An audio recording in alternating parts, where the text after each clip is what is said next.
വന്നിട്ടാണ് ഞാനവിടെ കിടന്ന് കരഞ്ഞ് മെഴുകി അവനെ സമാധാനിപ്പിക്കാൻ പോയാ ഞാൻ എന്നെ സമാധാനിപ്പിക്കാൻ ആ സോങ് അങ്ങനത്തെ സോങ് ആയിരുന്നു. പൂമുത്തോളം എന്ന് പറഞ്ഞ രഞ്ജിൻ ചേട്ടൻ പാടിയ സോങ്. അപ്പൊ അക്ബറിന്റെ ഉമ്മയുടെ കാര്യം അക്ബർ ഓർത്തു. അപ്പൊ അവനിങ്ങനെ പെട്ടെന്ന് ഇമോഷണലായി. അപ്പൊ അത് കണ്ടോണ്ട് ഞാനിങ്ങനെ അവനെ വിളിച്ചാ. പിന്നെ അവരെല്ലാരും കൂടെ എന്നെ സമാധാനിപ്പിക്കേണ്ട അവസ്ഥയിലേക്ക് വന്നു.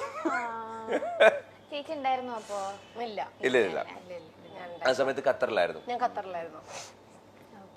ഈ തിരക്കിന്റെ ഇടയിലൊക്കെ നിങ്ങൾ എങ്ങനെയാ ടൈം സ്പെൻഡ് ചെയ്യാനായിട്ടൊക്കെ നോക്കുന്നത്? ലൈക്ക് ജീവചാണി മിക്കപ്പോഴും ഷൂട്ട്സ് ഉണ്ടാവും. ഇപ്പൊ വ്ളോഗ്സിലൊക്കെ നമ്മൾ കാണുന്നതല്ലല്ലോ ശരിക്കുള്ള റിയൽ ലൈഫിലേക്ക് വരുമ്പോഴുള്ള കാര്യങ്ങൾ. ഇപ്പൊ എല്ലാരും പറയും സോഷ്യൽ മീഡിയ അവര് ഭയങ്കര ഹാപ്പിയോ ഭയങ്കര ചിൽ കപ്പിൾസ്. പക്ഷെ എല്ലാവരുടെയും ബാക്കിൽ എന്തെങ്കിലുമൊക്കെ നമുക്കും ഓരോ പ്രശ്നങ്ങളും കാര്യങ്ങളും ഒക്കെ ഉണ്ടാവും. ഇപ്പൊ വ്ളോഗ്സ് കാണുന്ന പോലെ ആയിരിക്കില്ല, നിങ്ങൾ എപ്പോഴും ട്രിപ്പും അതൊന്നും ആയിരിക്കില്ല.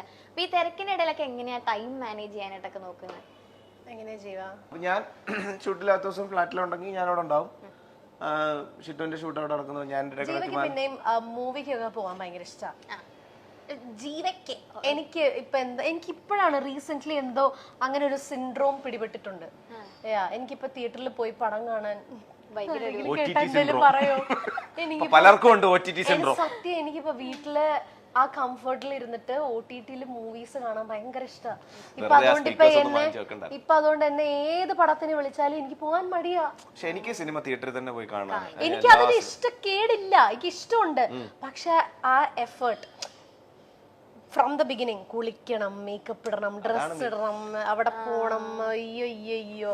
അപ്പൊ ഞാൻ വീട്ടിലിരിക്കുന്ന അതേപോലെ ഇങ്ങനെ കിടന്നു കഴിഞ്ഞാൽ PVR മൊത്തത്തിൽ ഇങ്ങോട്ടേക്ക് വീട്ടിലേക്ക് എടുത്താലോ ഇങ്ങനെ. അതാണ് പ്രശ്നമല്ലോ.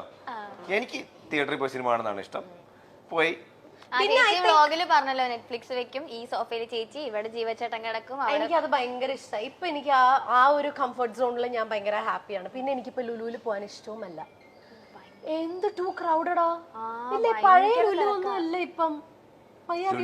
മാറിപ്പോയെന്ന് വലിയ ആളായില്ലേ? പണ്ട് എന്റെ one of the favourite spots in Kochi ആയിരുന്നു ലുലു. ഇപ്പൊ പക്ഷെ ലുലു എനിക്ക് ഭയങ്കര സഫോക്കേഷൻ. കഴിഞ്ഞ ദിവസം ചോദിച്ചോക്ക്, അറിയോ അവിടെ ചേച്ചിനെ സ്പോട്ട് ചെയ്തേ ഇന്ന് പറഞ്ഞ തോമസ് ഉണ്ടായിരുന്നു ലുലുല്. ഞാൻ അങ്ങനെ കുറെ പേര് കണ്ടിട്ടുണ്ട്. പക്ഷെ എനിക്കിങ്ങനെ എനിക്ക് അറിയത്തില്ല, എനിക്ക് അങ്ങനെ സഫോക്കേഷൻ വരും. ഒരുപാട് തിരക്കിന്റെ ഇടയിൽ പോകുമ്പം, ഈ ഉത്സവത്തിന്റെ ഇടയിലൊക്കെ പോകുമ്പോൾ സഫോക്കേഷൻ ഇല്ലേ, അതെനിക്ക് വരും. അതാണോന്ന് എനിക്കറിയില്ല. അതെന്നെ ക്രൗഡ് കാണുമ്പോ എനിക്ക് ബ്രീതിങ് കിട്ടൂല, എനിക്ക് അങ്ങനെ ടെൻഷൻ വരും. അപ്പൊ ഞാൻ കഴിഞ്ഞ ദിവസം ഹൈപ്പർ മാർക്കറ്റിൽ കയറി. ഞങ്ങള് വീട്ടിലേക്കുള്ള സാധനങ്ങൾ എടുക്കുന്നത് നോർമലി ഹൈപ്പർ മാർക്കറ്റിൽ നിന്നാ. അപ്പൊ ഹൈപ്പറിൽ ചെന്ന് ഞാൻ കയറി കഴിഞ്ഞപ്പോ ജീവനോറ ജീവ എനിക്ക് ശ്വാസം കിട്ടുന്നില്ല, നമുക്ക് ഇവിടെ ഇറങ്ങാം എന്നൊക്കെ പറഞ്ഞിട്ട് ഞാൻ ഇറങ്ങി. തള്ളല്ലേ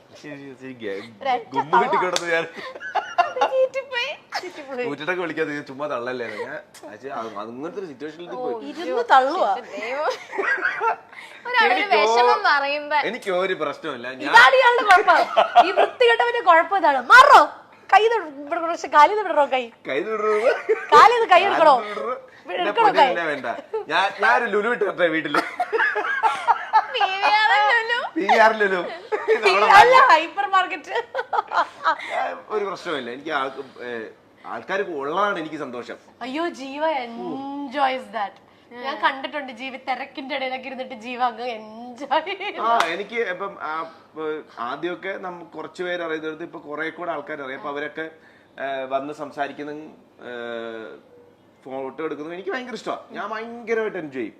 അതൊരു എത്ര തിരക്കുണ്ടെങ്കിൽ ചിലപ്പോ ലാസ്റ്റ് മിനിറ്റ് PVRലൊക്കെ ഓടുന്ന ഗ്യാപ്പിലാണെങ്കിലും ഇങ്ങനെ കാണിച്ച് ഓടുന്ന ഗ്യാപ്പിലാണെങ്കിലും ഒരു സെൽഫിക്കൊക്കെ നിന്നോടുന്ന എനിക്ക് ഭയങ്കര ഇഷ്ടമാണ്.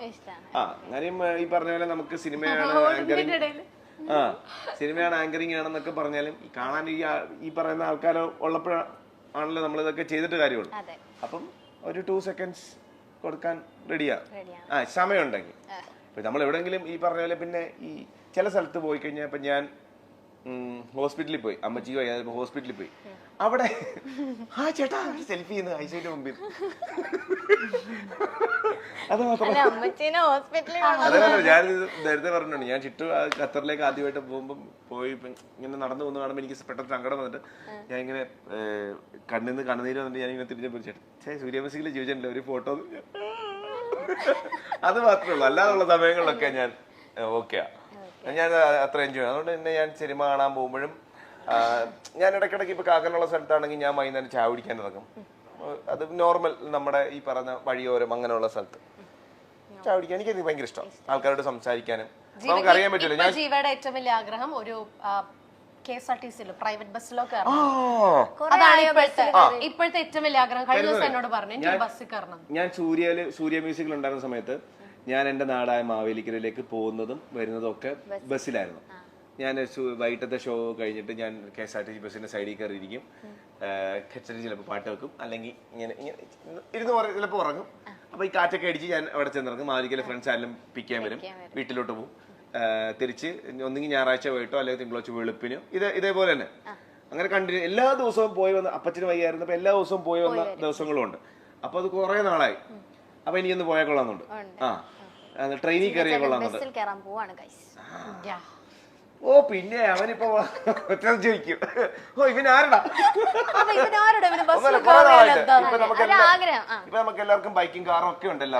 അപ്പൊ ഒത്തിരി നാളായി ബസ്സിൽ കയറിയിട്ട് അപ്പൊ ബസ്സിൽ കയറണം. അതൊരു മോശമായിട്ടൊരു ആഗ്രഹം എനിക്ക് തോന്നുന്നില്ല അല്ലേ? പിന്നെ അല്ല, അങ്ങോട്ട് പറഞ്ഞു കൊടുക്കുക.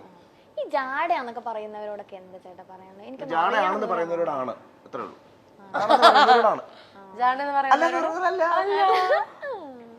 പിന്നെ നമുക്ക് ഇപ്പം നമ്മൾ ഇന്റർവ്യൂവിന് വരുന്നതിന് മുമ്പ് ഇപ്പൊ പാറുവിന്റെ ഫ്രണ്ട്സ് ആണെങ്കിലും ഇപ്പൊ പാറു ആണെങ്കിലും ഇപ്പൊ ഞങ്ങളാണ് ഇന്റർവ്യൂവിന് വരുന്നത് എന്ന് പറയുമ്പോൾ പല അഭിപ്രായങ്ങളുണ്ടാവും. ഒരാളെ പറ്റി കുറെ ആൾക്കാർക്ക് പല അഭിപ്രായങ്ങളാണല്ലോ. അവർക്ക് ഭയങ്കര അങ്ങനെയാ.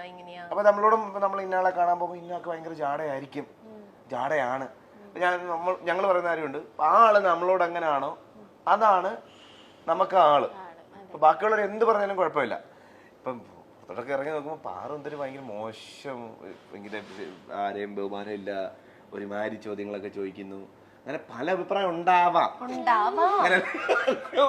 ഉണ്ടെന്നല്ല ഉണ്ടാവാം. പക്ഷെ ഇപ്പൊ ഞങ്ങളോട് ചോദിക്കും പാറു എങ്ങനെയാന്ന് ഞങ്ങൾ ചോദിക്കും. എന്റെ പൊന്നോ, പാറു എന്ന് പറഞ്ഞ അത്ര നല്ല സ്വീറ്റ് ആയിട്ടുള്ള ഒരു കൊച്ചില്ല നമ്മൾ പറയും, അത്രേ ഉള്ളൂ. നമ്മളെ മൈൻഡ് ചെയ്തില്ല. ചിലപ്പോ അലവലാതെ എന്ന് പറയുന്നവരുണ്ടാവും, ജാട എന്ന് പറയുന്നത്. ഇപ്പൊ അവള് വൈറലാവും, ഒത്തിരി ജാടയാ. പണ്ട് നമ്മളെ അതാ ഞാൻ ഈ ജാടയുടെ കാര്യം ചോദിക്കാൻ കാര്യം. അയ്യോ എന്റെ മോളെ അത് പറയും, അത് ഉള്ളിന്ന് ചോദിച്ച ചോദ്യം. അത് അങ്ങനെ അത് നോക്കണ്ട. നമുക്ക് പഴയ ആൾക്കാർ പറഞ്ഞിട്ടുണ്ട്, 1000 കുടത്തിന്റെ വാ മൂടിക്കെട്ടാം, ഒരു മനുഷ്യന്റെ വാ മൂടിക്കെട്ടാൻ പറ്റത്തില്ലെന്ന് പറഞ്ഞു കേൾക്കുന്നുണ്ട്. അതേപോലെ നമ്മള് ഒരു ദിവസം 1000 പേരെയും 2000 പേരെയും കാണും. അവർക്ക് എന്ത് വേണേ പറയാം, അവരെന്ത് വേണേ പറഞ്ഞോട്ടെ.